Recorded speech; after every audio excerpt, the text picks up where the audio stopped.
So, ladies and gentlemen, noswaith dda, croeso to Pyman Studios Wales. Ladies and gentlemen, for those who don't know, my name's Alison Dalzell. I'm the manager of Wales Screen. I'd like to take this opportunity to thank you all for coming along tonight. And obviously you've had a chance for something to eat or drink, but as I said earlier, please help yourself if you want anything else. So tonight we're really fortunate to have some very knowledgeable people on our panel of location representatives here this evening. Harvey Edgerton, Head of Filming Locations of the National Trust. The Trust has a variety of locations in Wales, not just the stunning coastline that you see, such as Marlow Sand, which you saw, I think, in some of that up there, but fabulous houses such as Tredegar House in Newport and Dufferin House and Gardens in the Vale of Glamorgan, both of which are often seen on screen. Sally Ann Tucker, representing Cadw, the Welsh Government's Historic Environment Service, which looks after castles and other significant buildings throughout Wales.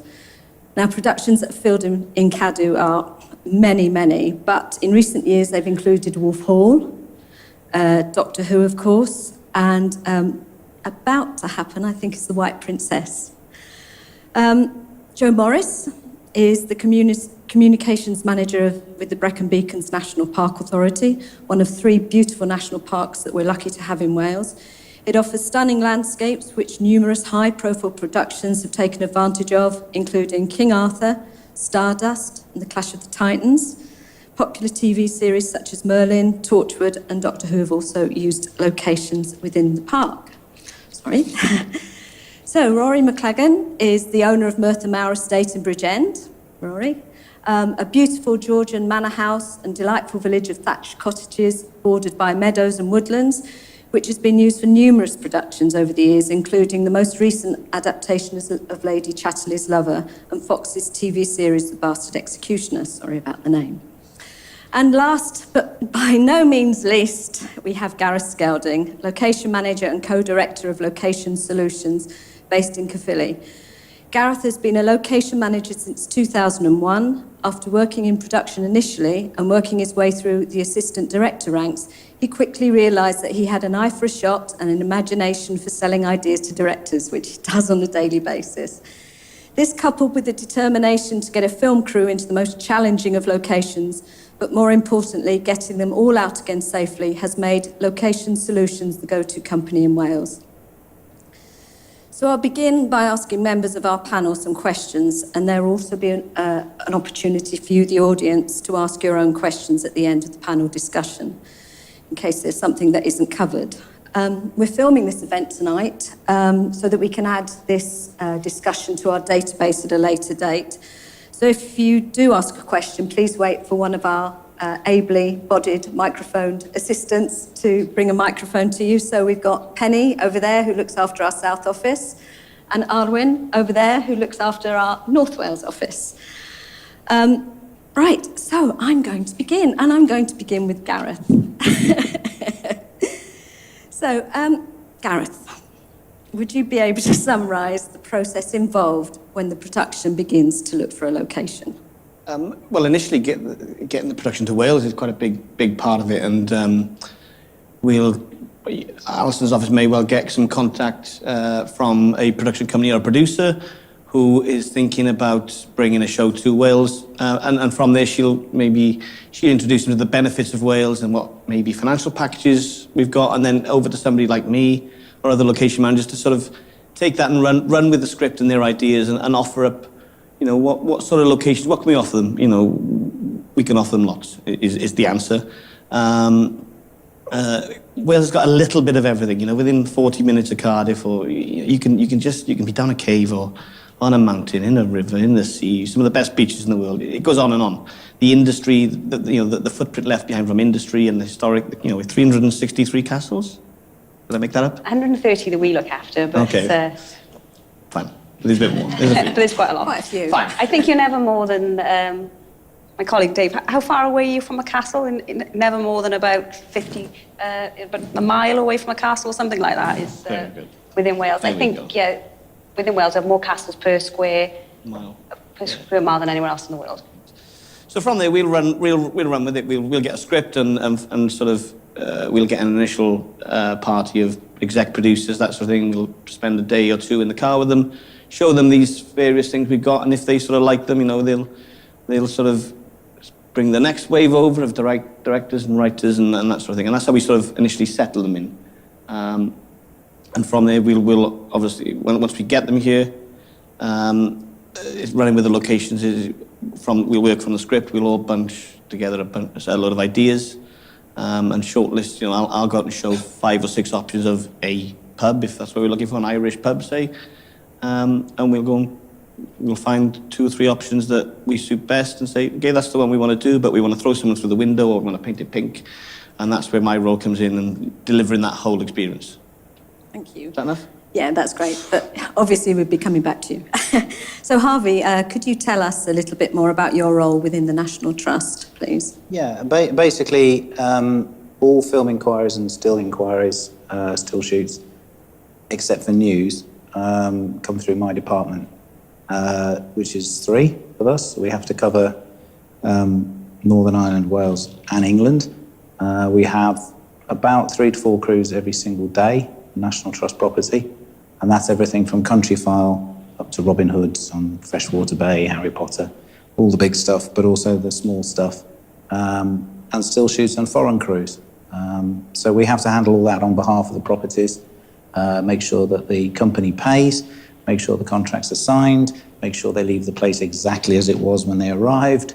And on that issue, then obviously the bigger the production, the more conservation issues arise, really. Thank you. Rory, when a big production moves in, how does it impact on family life? And, how do you go about setting out restrictions from the very beginning about what they can and what they can't do? And, how disruptive is it for you? Completely disruptive. I mean, I just find myself always questioning my sanity in doing it.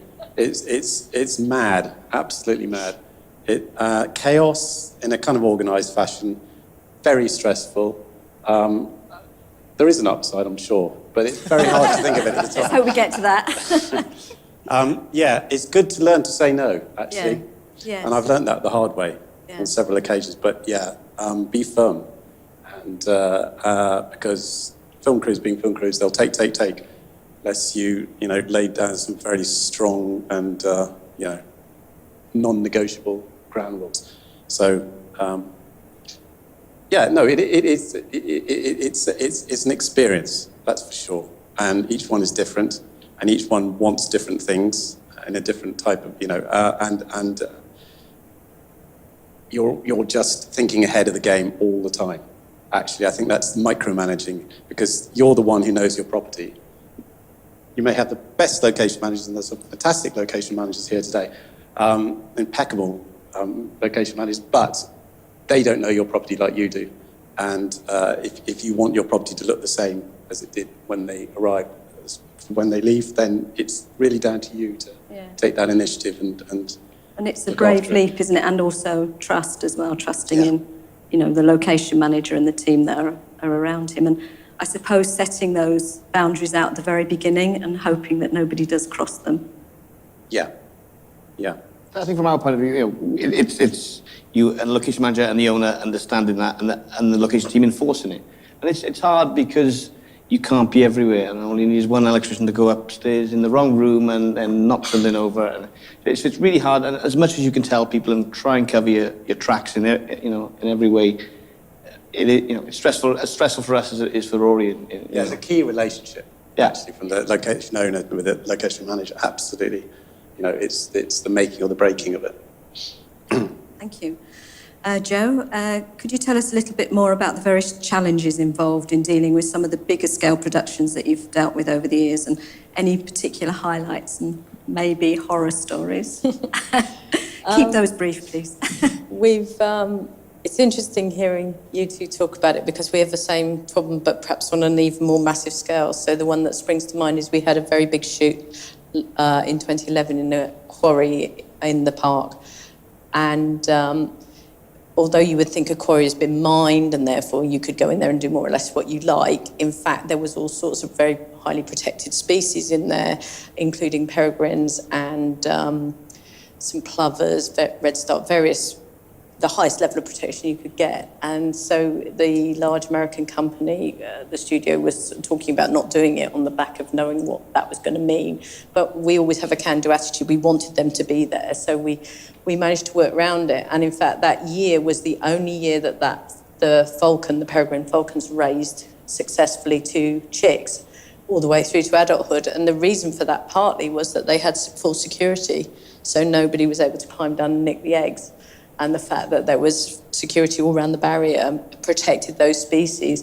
And we had advice from the local bird observer about these very rare species, and they said as long as the crew could get in before a certain date so that the species then moved in and nested around them, they would be fine. And we had these very rare things running in and out of the crew during the shoot because they were just used to the fact that they were in that environment, and obviously they'd all been briefed about what to do and not to do, and not how to behave around them. And then we had a wardens on site who would reinforce that. And again, that respectful relationship works really well then, as long as everyone knows what they're getting into and they can work with it, and then they get the beautiful protected landscape, but they have to be respectful of the kind of difficulties of working in that landscape. Yeah, and again, the discussions in the very beginning, setting the boundaries, is so important. Really, it's something, wildlife is something that people tend to forget, film crews. And I had an inquiry this week, and we said no to a drone because it's nesting bird season and they want to take it down a cliff. And the production person said, oh, well, so if we don't do it on your land, we can do it on land adjacent to you. And I said, well, no, because the birds don't know whose land they're actually nesting on. And this is covered by Natural England and its national equivalents. And it's an unlimited fine, and it's 6 months in prison. And they just thought, oh, right. So they haven't done their research. And there was just this weird idea that the bird, if we said no, then it was okay to do it on the next piece of land. Bizarre. Sally Ann, so could you tell us a little bit about your role within Cadw, which obviously is part of Welsh Government, as we are? Okay. Well, I head up the commercial and the marketing team. Cadw is part of the Welsh Government, and we have, as mentioned earlier, 130 properties within our care, and they can range from sort of castles such as Caerphilly that are very well preserved, due to sort of up to sort of ruinous sites where there's very little you think is actually there, but maybe a few rocks, but we're still sort of looking after that. That's still within our care. We manage all of the filming applications that we get through for the sites. Thank you. So this is sort of directed to all of you, and hopefully all of you can answer this, but what legal ramifications does the location owner have to consider? And probably Gareth can come in with that, and obviously you as location owners can as well. Sure. I mean, when we get to a location, and we've all touched on the main one for me, I think, is sort of wildlife at the moment. If we can, as you say, turn up on a cliff and it be owned privately, and if the location owner doesn't inform you that it's a SSSI site, a site of special scientific interest, you can get caught out. You need to do your own research on these things and speak to people at Natural Resources Wales, or we'll go into Tower, say, and one of our very more used monuments, and we know we've got big bat issues there. So that's something we have to address. The bats are as protected as they come these days. There are big fines there. We've managed to find ways around that by asking the filming companies to actually employ an ecologist who will do a study beforehand, and then we have them on site during the whole of the filming. So if there are issues, if we do disturb bats, they are there to be able to advise us on what we should do, even if we have to shut down filming for a little while until the bats settle back down. And that covers us from a legal perspective. And from the planning stage, once we know this, we can all work with it, and we can build sets there.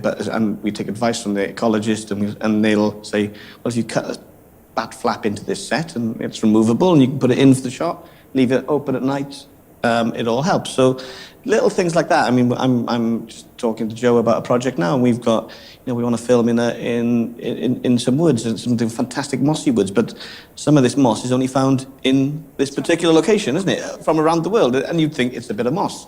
it's not a bit of moss. So you've got to go in with your eyes really open in terms of the legal ramifications of, you know, certainly wildlife and the protected things, but then also in terms of ownership. And it's fine that you find some farmer and he says, I want to film on top of that cliff. And he says, oh yeah, no problem. That's 500 quid, and he'll sign the bit of paper. But it's not actually is. It belongs to Harvey. But if one of Harvey's guys is not around to say that, then and it happens, it does. So you've got to be really, from my point of view, you've got to do your research and do your homework really. Rory, as an owner. Yeah, I mean, one of the bugbears is public liability. So making sure there aren't too many holes people can fall down, or bits are going to fall on people's heads, or whatever it happens to be, because you do have even though the film crews, the film companies are all insured, I think, you know, if there was a clear and obvious danger that you didn't point out and something happened, I think, you know, the liability would fall back on you. And there was something simple last year when we were there. I think there's some trees that had fallen and were leaning in the woods, weren't they? Yeah. And you pointed them out, and it was something that you actually finished cutting down before we got there. So, because if Rory had declined to tell us and we get a windy day in the middle of the night and they come down on one of the crew, then our insurance company would be looking back to Rory. And I suppose there's also an assumption that actually, which you have to be careful not to make, that whoever it is you're dealing with, the film crew actually has the knowledge that you do, and actually probably they don't, and you have to point things out to them that they may not have been aware of. So there's that. Otherwise, I don't think there's too much else that's sort of, particularly legally burdensome. Well, I know as production they have to fill in a risk assessment, which is sent to the insurance and sent to all the production on every night before the next day's production commences, which obviously looks at other risks. Sorry, Harvey. No, I was just saying, we it's about 18 months ago now, we were discovered footage on a cycling website, which was on several other cycling websites. The guy who's a BMX expert, and clearly they had shot this thing from a drone up on the Brecon beacons in areas you're not allowed to use BMX biking, across Penny Fan, across the waterboard, going across on stunting off buildings and all the rest of it. So we asked them to take it down, and we pointed out to them, this guy's a world champion. Had he fallen, broken his neck, broken his arm, whatever, lost part of his career because of that, the film company's insurance company would have said, whose permission did you have? We'd have said, not ours. The insurance company said, we're not paying. So the BMX rider, only option would have been to sue that production company. And that's a legal thing, and this is becoming more and more because of the YouTube generation and the drone generation and all this sort of stuff. They just don't get it. And someone somewhere is going to find themselves in some serious legal trouble because they haven't asked the right permissions.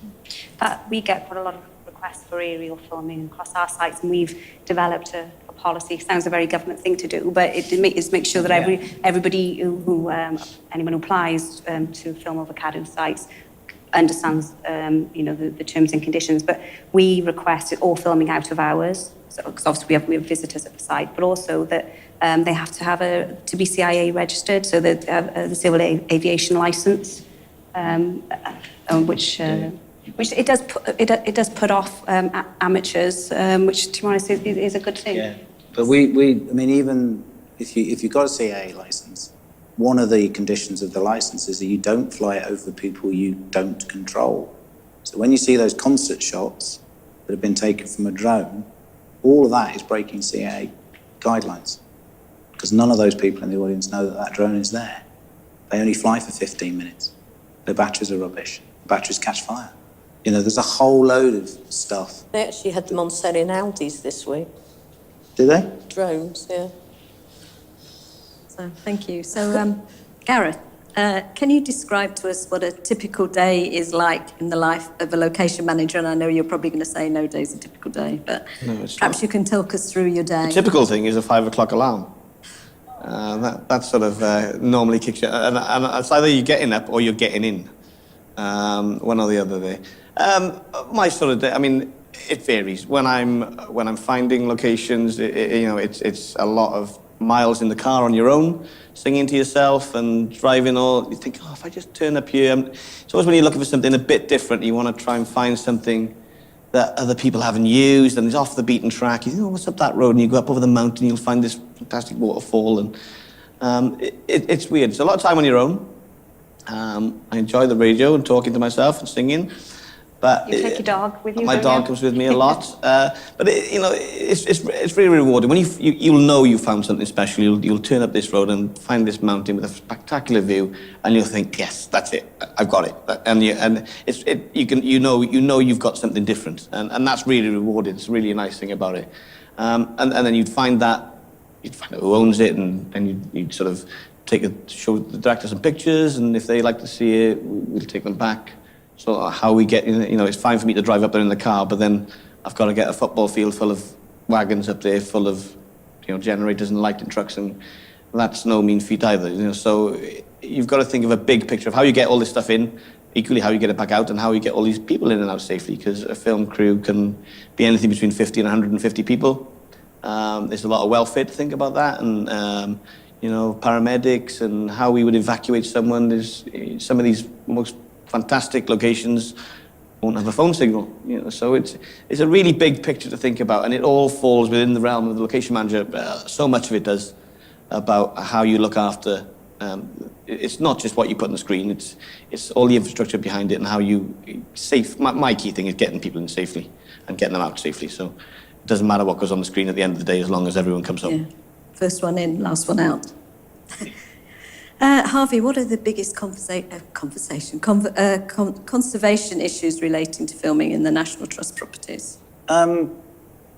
Well, there's the two things. There's the wildlife side of it and the scientific interest, which we've touched upon. But when it comes into a house, the biggest conservation issue is, can we do what they want to do? And can we protect what we need to protect?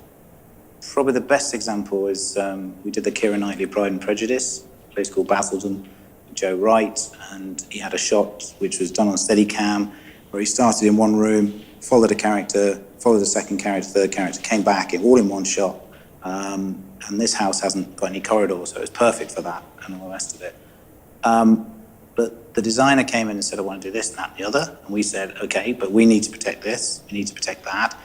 And in the end, that came to about £60,000 worth of pre-work before we talked fee, before we talked anything else, because there were mirrors there that are literally priceless, so they had to be boxed in.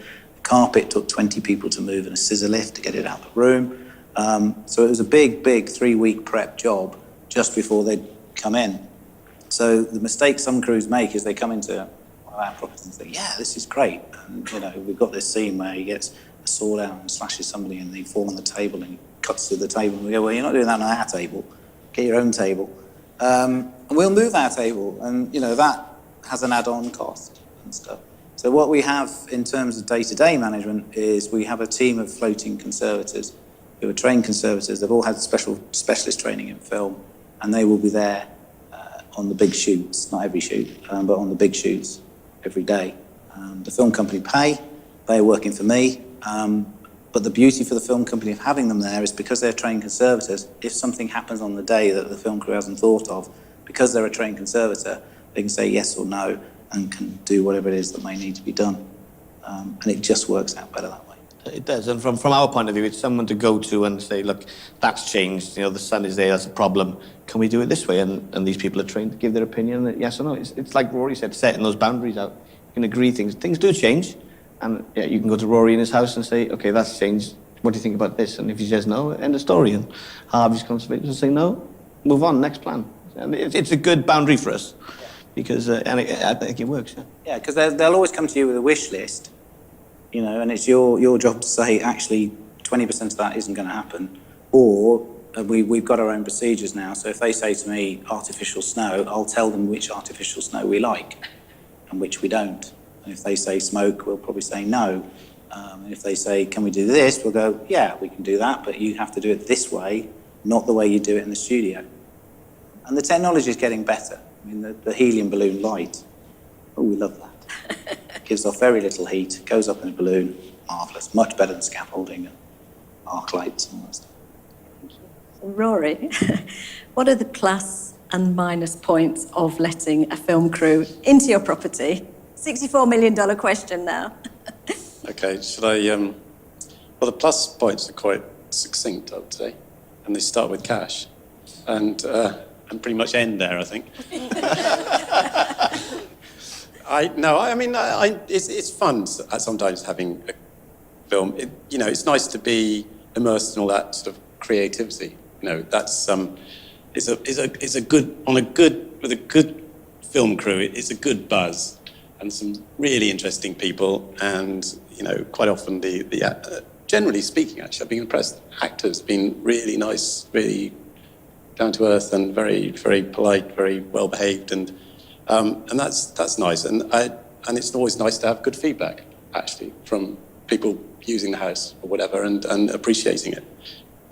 If you live in a big shed of a house like I do, it's nice. It's the sort of place that needs to be shared, needs to be full of people, for one reason or another, and that's a good thing. So the minus points. You didn't mention the catering van, which is always very nice. Yeah, the catering van is... Well, no, it's very variable, actually. Very variable, but on the whole, yeah, it could be. TBX was... That was the product. Yeah. So sorry, yeah. Go ahead with your minus points. Well, I think the minus point. I kind of touched on them before. It's very stressful. That's I think the overriding impression I have. This is location filming in a house, outdoors, very relaxed. Generally speaking, not a problem at all. Indoors, completely different. Do you stay on site or do you move out? Yeah, definitely you have to. But other members of the family might move out. But yeah, no, lots of stress, and it's tiring, exhausting, because actually sometimes you do, if not as long, maybe longer days than the crew, because you're there when they arrive and you're there after they've all gone, picking up the pieces, clearing up, locking up, tidying up, and all that sort of thing. And if you've got a good location manager, which I'm sitting next to one here, for example, they'll be there after the film crew have gone to, and you'll have a debrief and you'll, pick up pieces together, which is great. And that can make a big difference. Okay, thank you. So, Joe, are there any restrictions on productions building standing sets within the national park? Not just within the national park. So you have something called 28-day permitted development rights, which enables you to build certain things without going for planning permission.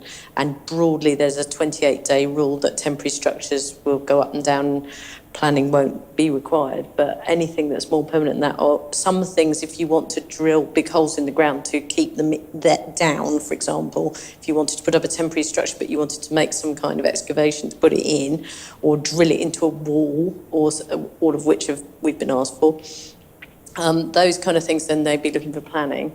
And planning has its own processes and its own procedures, and suddenly the whole timeline will telescope in a way that the film crews will go and look for somewhere else usually, because they just can't cope with it. As soon as you say the words planning, they tend to sort of reel away from you as though you're a vampire, just because everyone's always working on such tight time scales, and they just can't wait for planning. And in fact, we have been through with one. We went all the way through. We got planning permission, and they still went somewhere else at the end because they had a different thing in mind by the end of it. So even when they've jumped through all the hoops and got the planning, they won't necessarily. Is that different to any other parks outside of Wales? Do you know the planning restrictions? Would they have to face the same planning? I don't think it's just to do with being in a national park. I think it's partly what the planning service takes a view on. It's partly what they want to do and the extent to which they admit it, and it's partly to do with where they want to do it. But when our planners are involved, it's not usually because we're in a national park. It's usually because they want to put up a big structure and keep it there, or they want to dig big holes in the ground to have it. It's not to do with being a national park particularly. Thank you. Sally Ann, maybe you could talk us through the process of how you go about if you wanted to film in a Cadw property. How long does it take? And, what the cost is, if you can give us a quick idea. I think it very much depends on the size of the production. We get contacted on a daily basis for sort of pieces to camera for the news, and that's something we can sometimes turn around the same day. There's a application. We've got a commercial hire page on our website, and there's an application form there they need to complete. But if it's anything of a sort of larger scale, the more notice we can get, the better. And if we do have to accommodate additional requests, such as things like, we get a lot of requests for things like fires and naked flames, because obviously the historical monuments, they didn't have electric lighting, so there's always requests for candles and the likes. And the longer we have to plan for things like that, the easier, and quicker it is to turn around. But, we can, we try to be sort of fleet of foot, and, we can turn things around, very quickly. The longer that we get, the better, really. In terms of, the fees, it very much depends, again, on the impact. For a couple of hours filming, we might get 200 quid if it's just, somebody coming in with, 2 or 3 crews. But for a piece of filming where we shut one of our sites for 2 weeks, the income was around 30,000. So, it very much depends on the impact of the site. If we have to close the site, we would look to recoup the loss of the visitors and the loss of the retail income from our shops. Custodians run the site if they have to work extra hours or come in early. We'll be looking to try and recoup as much as we possibly can on top of the site fees themselves. Okay, thank you. So, Gareth, I'm going to ask you a very broad question, but what makes a great location? Parking, yeah, he's right there.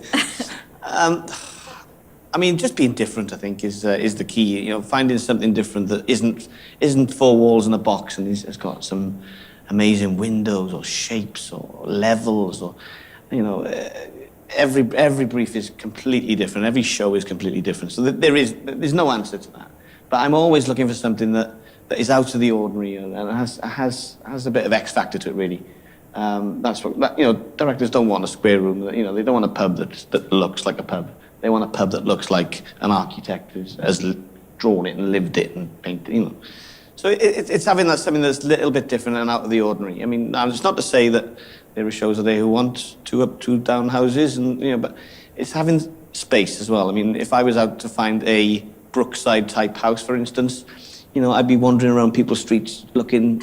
Just getting arrested. Sussing out, the net and the trinkets in the window before I'd knock it down. I'd sort of gauge how old those people might be, and I'd be looking to see if I can see the back window. So if it's a knock through, then I'd be interested in, having that space. But by the time you get a camera in there and a couple of actors, someone's front room can be very small. So it's those little things like that. I'd be looking maybe at a cul-de-sac where there's no through traffic, and I can, so we can get left alone and we're not having to impact on traffic so much. And so there's loads of little things depending on what you're looking at, and every brief is different. So there's not really an answer to that, but just something that just feels different. So you've been doing this for quite a few years now. Are you still uncovering locations that you didn't know existed in Wales? Oh, always. I'm like the Grim Reaper, where I see the Chorus Steelworks is potentially going to close, and I'm jumping for joy. I mean, it's another spaceship. So people don't want to see me at their gates. It's wrong, but things like that. There's always new things coming on the market. There's new things being built, but places closing down or changes in circumstance can get you in there. I mean, like a really good one that we found was there was a cigar factory on Penarth Road in Cardiff. We were looking for a new spaceship for the rebirth of the Daleks, and so we went in. This cigar factory looks like nothing on the outside, but I'd say it was nagging me. It was a massive space. I walked in there, and it was probably half the size of this room, but it was a steel box. It was their humidifier. And that, you wheel a Dalek in there, and it reflects and bounces, and you put some light in it. It was something amazing, So it's just finding that out of the ordinary stuff that really gives you a buzz. Thank you.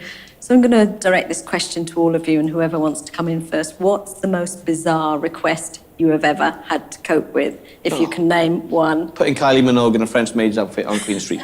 Thank you. Brilliant. You made it. We did. He wrote that scene in himself, actually. Yeah. So, Jo, can you think of one? An odd request for us that we do occasionally get asked is for the coast, because we're landlocked. It's always a bit surprising, that one. And we have occasionally, the classic one is for someone to describe to us in graphic detail hills with a woodland in the background and waterfall, and so you take them and show them all of those, and then afterwards they'll ring you up 3 days later and say, why didn't you show me this quarry? And you say, you didn't ask for a quarry. And so we get that quite often, actually. Yeah, we have similar similar requests. Harvey? Well, there was a ski lodge within the M25, which was a bit baffling. Probably the... They were the same people. Yeah, probably, yeah, that's right, yeah. The dumbest thing was for a CBBC programme, and the researcher, basically, I found a farm, it was lambing season, and she genuinely said to me, "What day are the lambs born?" So I very sarcastically gave her a date, to which she then said, "Morning or afternoon?" And that's when I put the phone down. I was just, no, I can't do this anymore. Yeah. Thank you. Sally? To be honest, we haven't had that many bizarre requests. Not for filming, anyway. We have, within the last week or so, actually had a request for a photography shoot for a group of rowers who do a charity calendar, naked calendar, a bit like the Calendar Girls. Oh, see, I wanted to do it, but I couldn't get any buy-in. Everyone thought it wasn't perhaps the kind of thing Cadw would want to get involved in. But I did fight very hard for it. I shall trust it. And yeah, I'll have to have a chat about that. Yeah. So, but my personal goal is to have a Hugh Jackman film. I'm retiring then, when my work here is done. Rory? Bizarre. It's not so much bizarre, but interesting request is having two well-known actors being filmed pretending to have sex in your bed. Yeah. Has a certain kind of... Yes. What do you say? Right. Yeah. Yeah, I can sympathise with that. Actually, we managed to get ourselves onto the page 3 of The Sun, which was a first, because we did a film with Johnny Depp, which is about the I forget what it was called now, but it was about the Earl of Rochester, who basically slept with anything, animal, vegetable, mineral. And basically there was this scene on the bed, and the bed was a proper historic bed. So we had to have the conservator underneath the bed, like that, while he did his thing. And somebody on The Sun got wind of it and called it National Thrust. So I thought it was pretty good, actually. And then I rang up the conservation and said, "Hey, you're on the page 3 of The Sun." And they panicked. Yeah. Gareth, you got a bizarre request, or you probably the one that's asking them, It's aren't all you? bizarre, yeah. I mean, we get asked for really bizarre stuff all the time. What did we plant in your field last year? We planted a field full of barley in the middle of the winter. There's no leaves on the trees, but this barley was great. It was I growing remember everywhere. It was beautiful. elephant grass. That was a good one, yeah. It was. So it was. What was that for? There was a pilot of Bastard Executioner last year, and there was a scene with an ambush. So Kurt, the writer, wanted this 10-foot grass, and I'm thinking, shooting this in February. We're in Wales, So I was up and across the beacons and just looking for reeds up to about there of me, and just trying to, But then you had to think a little bit outside the box. Right, what am I going to find? I need to find them something here. So I did a little bit of research and found that Bluestone, the park in Pembrokeshire, the holiday park, their swimming pool is heated by a bioproduct called, it's known as elephant grass, it's called miscanthus. So all the farmers around there grow miscanthus, and it's grown all year, and they cut it in April. So we went down, I found fields and fields of this stuff. It was 10 foot high, it was the stuff. Of course, he wrote then into the script that they'll have the ambush, if someone will fall off their horse, and their flaming torch will set the whole thing on fire. So I ended up buying 12 acres of miscanthus to burn down. So, yeah, it just gets weirder and weirder. And the more weird you give them, the more weird they'll write. Yeah. And we're getting busier and busier all the time. I think probably one of the most bizarre requests we had at Wales Screen was to paint White Castle white. Because they went up to see the castle and it wasn't actually white. So could you paint it for us? And we liaised with our friends in Cadw, and funnily enough, they said We might no. struggle to get schedule marked. We were going to go out on a weekend and quickly give it a quick coat of whitewash, but we didn't.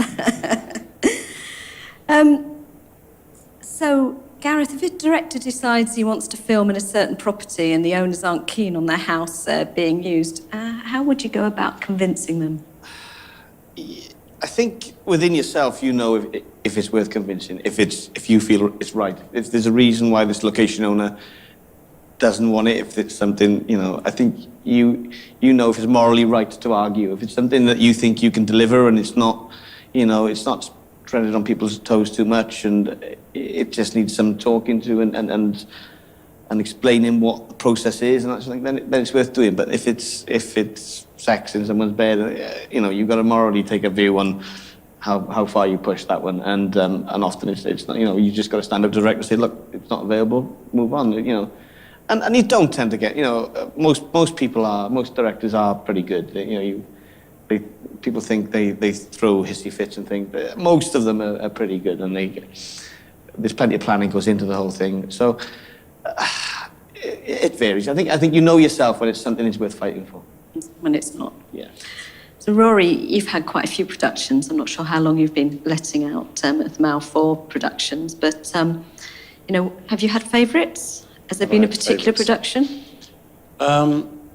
It's not so much the production. I think it's things they do. I really like night shoots, actually, because where they light up the whole grounds in the garden.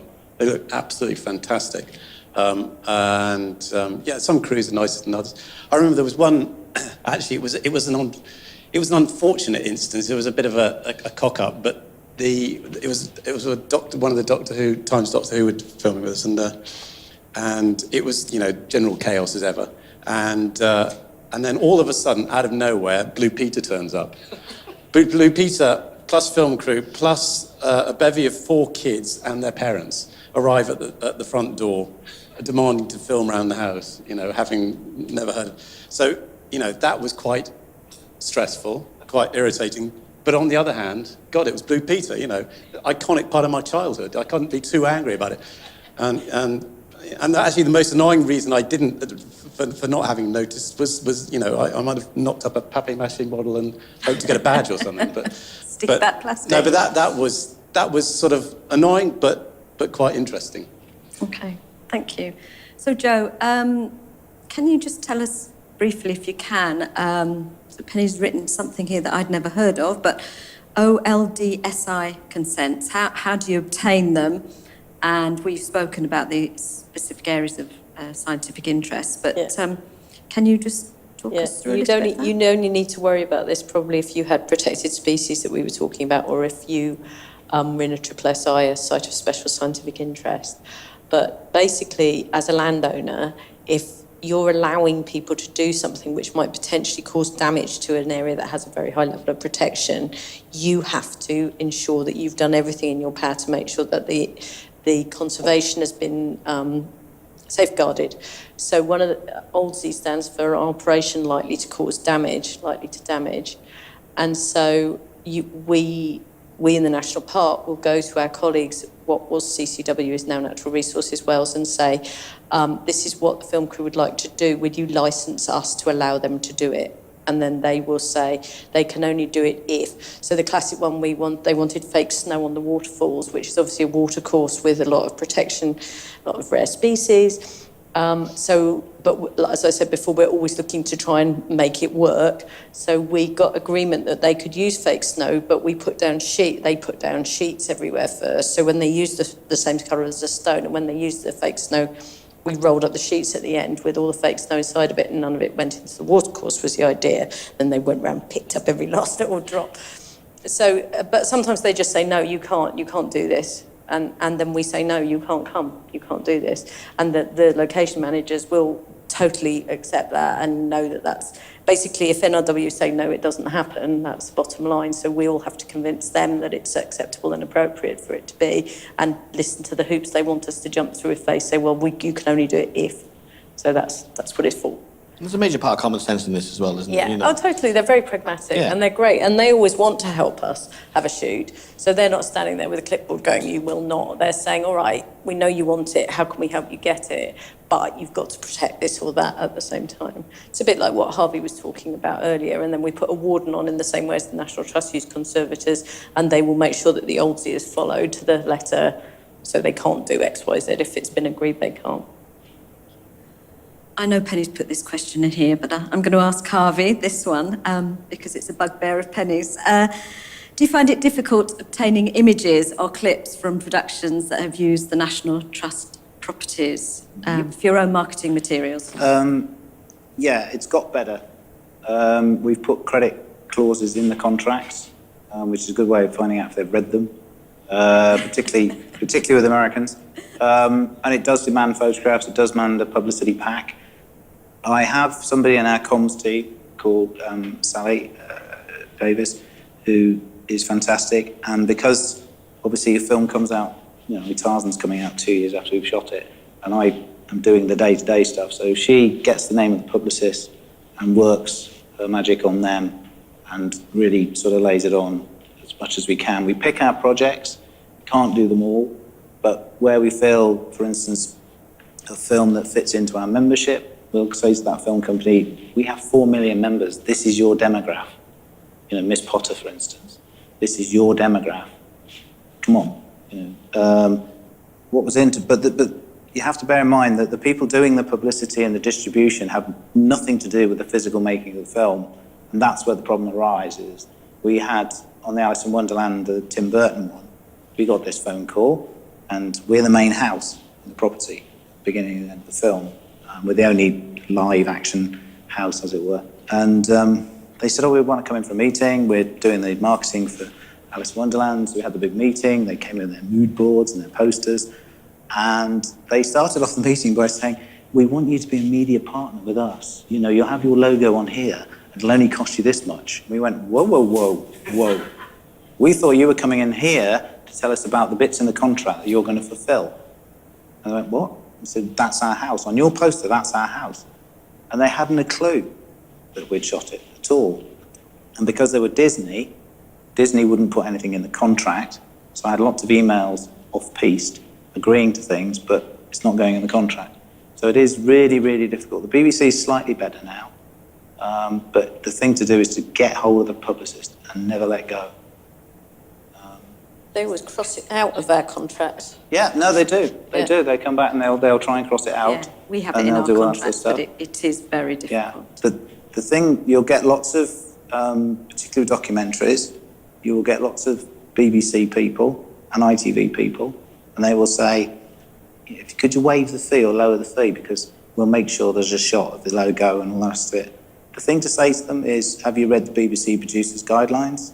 Because you're not allowed to do that. You are not allowed to try and use the BBC's competitive edge to bring down fees. You cannot promise publicity in a BBC programme. And secondly, once the Independent has made the programme, it belongs to the BBC, and they can edit you out. They decide what the credits are.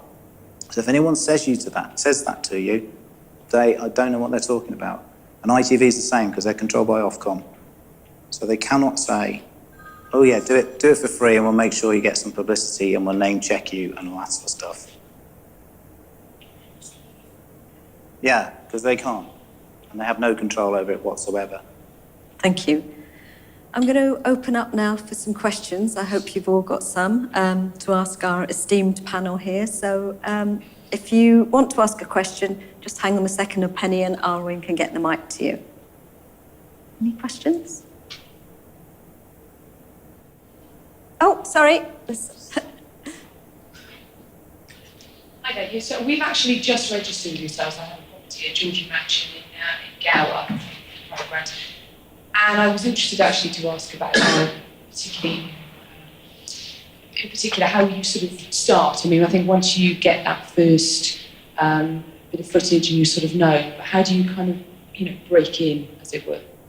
From your point of view, take it as directed at me, from your point of view, I mean, the problem is, generally, film companies in Wales are based out of Cardiff. And they don't want to travel more than 45 minutes away. And that's why we've really saturated filming within, around Cardiff. And that's why you see the same old places in Doctor Who and Sherlock. I mean, we know in Wales that they're out there and getting to Gower. You've got to be able to really convince them to take that time and come to you guys and put an hour and a quarter in the car or the truck and come to the. It's possible. I mean, the way to go is to register with Alison and her team, and when, and maybe send pictures of someone like me, and Alison and the team share these new things with other location, the Welsh-based location managers on the database. And so when we're looking for things, it often twigs up with us, oh, we've seen some email recently, and we'll go back to Penny and say, did you send me some Georgian man at the Gower Way the other day? And yep, she sent it over the contact details, and then you'll get me knocking on your door fast enough. But it's a trick. The only thing with I hate not being able to go.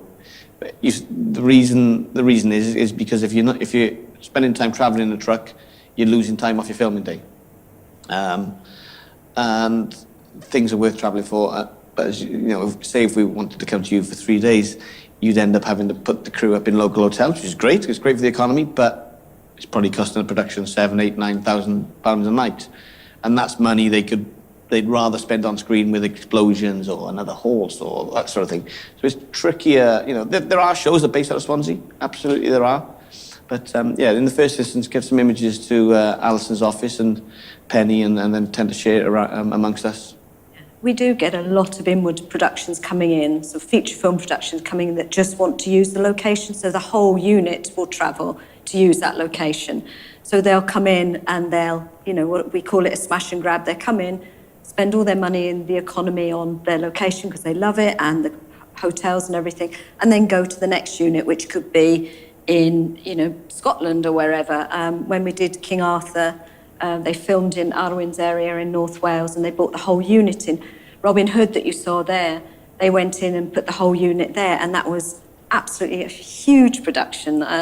It sort of took over about an acre of land just for the unit base. So, don't think that just because you're in maybe an area that doesn't have a huge crew base, doesn't mean to say that you won't be used. But what we do need to do is have your details on our database so we can offer it. And it is a searchable database. So, people can look at it from all over the world and come and maybe put in the criteria, and your property will come up and it will want to be used. And film crews are like the rest of us. They'll go back to somewhere where they've had a good time. So if they feel they've had a successful shoot, they will go back to that property. And location managers, it's a very small community of location managers, not just in Wales, but across the whole of the UK. And they talk to each other. They never throw anything away. They all have good memory banks.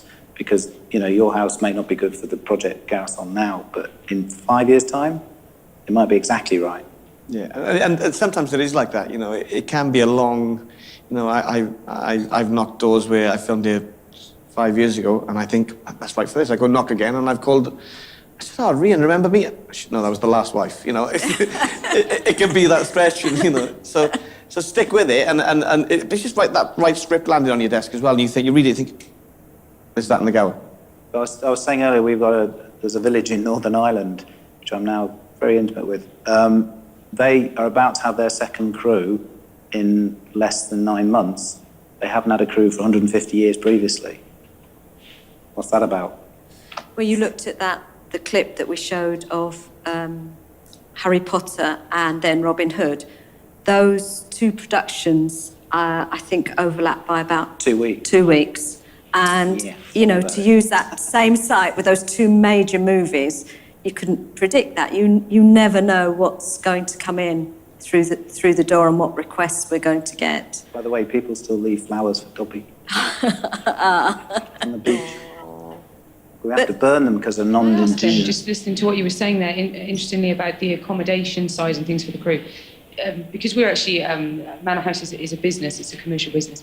So the fact that we could provide accommodation and commercial catering facilities, is that the sort of thing that we need to be mentioning then when registering with these location sites? Yeah, it certainly is. Everything helps. I mean, it depends on the setup. If you're filming in a house, it depends on the show. If you're bringing 80 people down, then it probably doesn't work. That you've got, you want to be filming downstairs and you've got 12 bedrooms upstairs. Maybe it does for some people, but it completely depends on the show. But it's absolutely something you should be mentioning. Yes. That's great. Thank you. Is there any other questions? This one's for Rory. How do you protect yourself insurance-wise? Do you risk assess from your side when a production's coming to you, and do you take out extra insurance? Contents, maybe you're probably talking. Yeah, it's interesting. Not specifically. I have a very accommodating insurer, actually. So, number one, if we do have a film in the house, this is almost the first phone call I make is to the insurer to let them know exactly what is happening and how long it's happening for, and where they're filming precisely. And they're usually very relaxed about it, actually. But they do ask the obvious questions, as long as it's a professional crew and things are organised, and and I'm happy with it. That they're usually happy with it. But things get broken and things get damaged. It's just par for the course, and you have to accept that to a certain extent. But every crew that goes into a property will have their own, or they should have their own insurance, and that's one thing you should ask to see and get proof of that. And any damage caused by the negligence of the crew will be covered. So, as Rory says, accidents happen and flower pots get knocked over, but we don't get. My opinion is we shouldn't be leaving a location in a worse state with any damage at all. It should be better. We've redecorated it for you and done things like that. Great. That's done things that work. But we don't go back to places if people don't ask us back, and as it's a small world. Words get around and we don't get back to places. So it's all about building relationships with all these people up here and all you guys out there from our point of view, and leaving things as good as you found them. But as far as risk assessment is concerned, that's really down to the film company themselves. I mean, I think it was another time Doctor Who came. They wanted to film on the roof, and there was a lady who was the risk assessment lady, and she was following them all around with a clipboard and everything, saying, "No, you can't do that, you can't do that," and just completely ignored. And just went and did it anyway. So they obviously have a way of getting around these things, which is refreshing to see, actually, because the world is far too risk averse, in my opinion. But one of the things we have in our contract is a clause that says you won't be using nudity, special effects, guns, etc., wet downs. And that's not because we won't do those things, but that's there in case they come up on the day and they haven't asked. So if they suddenly turn up in the house and start taking their kit off, we can say no nudity clause, or they bring a rain machine and we haven't discussed it, we can say no rain machine, it's in the contract. So there's a little bit of a buffer there to protect yourself. I think with risk assessments as well, we find very often that they're very much generic. The BBC will have a risk assessment. They think they can then roll out for every building that they use. But for us, in the historic environment side, we have special additional conditions that we have to consider, and it's making sure that the risk assessment matches your location, your property. But also, we insist on a minimum of £5 million public liability insurance, which is standard in the industry, so that you won't get pushback on that. That's what they expect. Okay. Is there any more questions? No? I've got one. Oh, sorry. Question to Gareth, really. How do you manage to get through to the right people in these, especially these three here on our right here, National Trust, Cadw, and National Parks? Very hard, because they always pass the buck whenever I ask them a question. So how do you manage? No, they want some money. They're very keen to put themselves up there on that pedestal. No, I mean, they're all set up. These guys have got some, very special buildings and environments to look after, and they need money to do that. They need us also, in a way. They need to pay for those things. So they're very commercial minded, but on the other hand, they've got to look after the interest of these properties as well. So it's a fine line. Everyone, they're set up, and the infrastructure is all there, and it works as long as there's give and take on both sides, and as long as you can keep talking to each other and deliver what you both agree, it's a good thing. I think there's been a step change within recent years, certainly within our organisation, because the pressure on the public purse, we are being asked to sort of increase and generate our own income so that we're not so dependent on the taxpayer. So I think maybe your experiences previously were maybe different, to how they would be if you approached us now, I think. I mean, we haven't really touched on it, but the other, it's not just the money, it's the extra visitors. I mean, we do Antiques Roadshow. It goes out on a Sunday. The visitor figures go up on a Monday. It's quite often it's worth more than the fee that we receive for the programme. So we're doing it for those reasons as well. And as Gareth touched on, we're doing it for economic generation reasons. Some of our estates used to employ 150 people locally. Well, now it doesn't, you know. But if by opening the gates, like we did for Robin Hood, we can get, you know, I think their hotel bill must have been, 60, 70 grand a night into the local economy just by us saying, yes, go on our beach, then we should be doing it. And we do it. And it's not just hotels. These people then eat there and they buy their fuel there and they have a day off and they, you know, go drink in the pubs there. So it's a big old spin-off for you know, when you certainly do take a crew out of away for an away night, you know, it's a lot of money. We find the crews shop quite a bit in our retail stores, and I think we sold out of these Welsh woolen rugs, and that we had to call in more stock for the next day of filming. I was in one of your monuments yesterday with an American writer, and he couldn't buy enough Penderyn Welsh whiskey from their shop, you know. But you do whiskey in Wales? Well, some of that, you know. So, you know, straight away there's 60 quid then. And it's not just, you know, British and American crews. We have apparently 35,000 members in Germany, and that's because the Germans love Rosamund Pilcher. And there's 2 companies that televise all her short stories and all her novels. And these are prime-time television programmes on German TV. They're the sort of Morses of German television. And we've been doing them for 15 years now. And they're coming over this summer to do another 4 or 5. And the interest in the tourist industry in the Germans, we've had press junkets over, we've had travel programmes over, and it's all because these Rosamund Pilcher stories go out on German TV. It's all Devon, Cornwall, Dorset. Great. So, no more questions from anybody? I just wanted to ask one. Unit signs. Whose responsibility is the unit sign? How do you make up because obviously if you put Sherlock or something like that, SHER, you'd have thousands of fans turning up. So who puts them up? How do you name them? And who takes them down again? Taking them down again is the interesting bit. Yeah, because there's still some up round Culver House Cross. Yeah. The unit signs are there to get, they're part of the location team. You can imagine we're moving 80 to 150 people around the place in big trucks.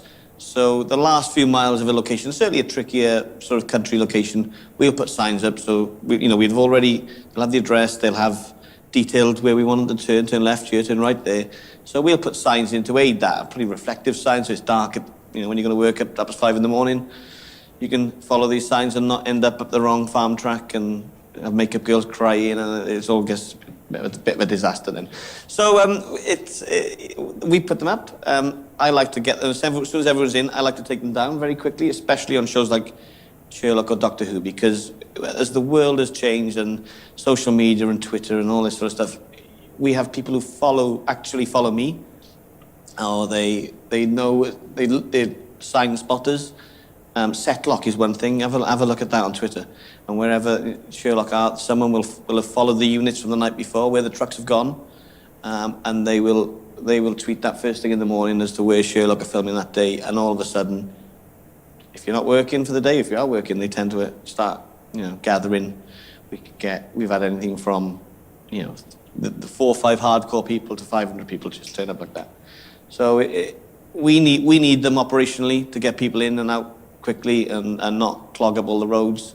But we tend to mark them with different things. So, as you say, we wouldn't put Sherlock on them, you wouldn't the BBC or Doctor Who, but we tend to, do something daft like my initials in reverse or something. So, and keep changing them, because we'll put on our call sheet that the sign of the week is that, follow that for this week. And so it's a real game, and we haven't really got time to play this game, but it can be really interesting. Yeah. When I was at Film London, the Royal Borough of Kensington and Chelsea tried to sue a location manager over unit signs, because officially they're illegal, because they're distracting to drivers, they're not permanently thing. So some London boroughs were turning a blind eye to it as long as the location manager took them down at the end of the day. Others weren't. So you had location managers putting up unit signs, and then the moment they were in Lewisham, they would be taken down immediately. A highways guy would come out and snip them all. And then you go into Greenwich and your unit signs would start again. She had crews wandering around Blackheath going, oh. And eventually, Kensington and Chelsea took one to court. And what was interesting was that the unit sign had a number on it for you to phone, and quite clear who the production company was. And the judge said to Kensington and Chelsea, well, why didn't you ring him and ask him to move them? And the location manager said, yes, that's what I would have done. If you just phoned me and said, take them down, I'd have taken them down. So he threw it out. Okay. Well, if there are no more questions, I'd like to thank you all for coming, and also thank our panel for giving up their time tonight and coming over here to do this. I hope you found it of use. Penny has some location guidelines with her if you want to have a look at how you register a location.